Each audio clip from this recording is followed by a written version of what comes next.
30 ноември откриваме в събота. По традиция винаги откриваме с един хубав концерт в края на първия ден.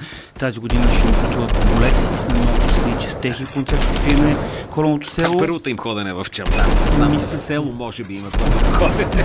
За концерт в село няма представа, за Чавдар със сигурност. Вълнуваме се много и в общи линии по средата на концерта прекъсваме и палиме колените слини и елхата, която е пред общината, и ще видите, надявам се, повече хора да видят. Цялото село се преобразява. Наши приятели от Бургас, едното, която прави украсата на Бургас, прави украсата и на Чавдар, и наистина е абсолютно. Много хубаво звучи. Какво друго се случва сега? Освен Молец, което си е така